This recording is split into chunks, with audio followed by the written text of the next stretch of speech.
వేదిక ఏదైనా మీటింగ్ ఎలాంటిదైనా ఎమ్మెల్యేలు పార్టీ నేతలను కడిగి పారేస్తున్నారు ముఖ్యమంత్రి చంద్రబాబు. ఎమ్మెల్యేలకైతే డైరెక్ట్ వార్నింగ్ ఇచ్చేస్తున్నారు. సింగిల్ టైం ఎమ్మెల్యేగా మిగిలిపోవద్దని హితవు చెప్తున్నారు.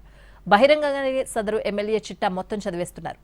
ఇంటికి పిలిచి కప్పు కాఫీ ఇస్తా కానీ సీట్ మాత్రం ఉండదు అని తేల్చి చెప్తున్నారు.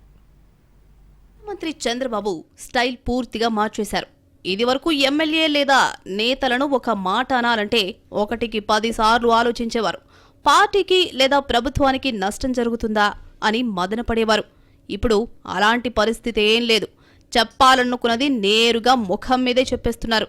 ప్రతి విషయంలోనూ కుండ బద్దలు కొడుతున్నారు. కూటమి ప్రభుత్వం ఏర్పడిన మొదటి రోజు నుంచే ఎమ్మెల్యేలు పార్టీ నేతలపై ఓ కన్నేసుంచారు. ప్రతి నియోజకవర్గం నుంచి ఎప్పటికప్పుడు ఫీడ్బ్యాక్ తెప్పించుకుంటున్నారు, సర్వేలు చేయించుకుంటున్నారు. ఎవరెలా పని చేస్తున్నారు, ఎలాంటి పనులు చేస్తున్నారు అనే సమాచారం ఎప్పటికప్పుడు చంద్రబాబుకు చేరిపోతోంది. ప్రతి నాయకుడి చిట్టా సీఎం దగ్గరుంది. దీంతో చంద్రబాబు చెప్పాలనుకున్నవి టకా టకా చెప్పేస్తున్నారు. కొంతమంది ఎమ్మెల్యేల పనితీరు బాగలేదు, అందులో ఎలాంటి డౌట్ లేదు. కొందరు ల్యాండ్, శాండ్, రియల్ ఎస్టేట్ ఇలా రకరకాల మాఫియాల్లో ఇరుక్కుని ఉన్నారు. ప్రజలతో, కార్యకర్తలతో కనెక్టివిటీ దెబ్బతింది. ఇది చంద్రబాబుకు ఆగ్రహం తెప్పించింది. దీంతో తాను చెప్పాలి అనుకున్న విషయాన్ని డైరెక్ట్గా చెప్పడమే కాకుండా ఎమ్మెల్యే పనితీరు బాగాలేకపోతే మళ్లీ ఎన్నికల్లో టికెట్ ఇచ్చేది లేదని తెగేసి చెప్పేస్తున్నారు. ఎమ్మెల్యే పనితీరు ఎంత దారుణంగా ఉందో, ఏ అంశాల్లో వెనుకబడి ఉన్నారో అంకెలతో సహా వివరిస్తున్నారు.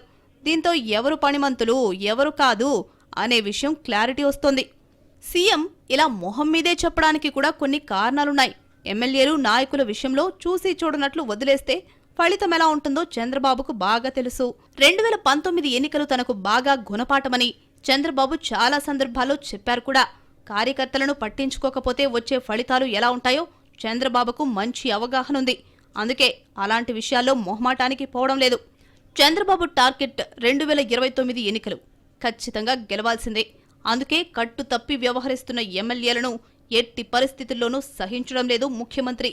అందులో భాగంగానే సీఎం స్టైల్ కొత్తగా కనిపిస్తోంది.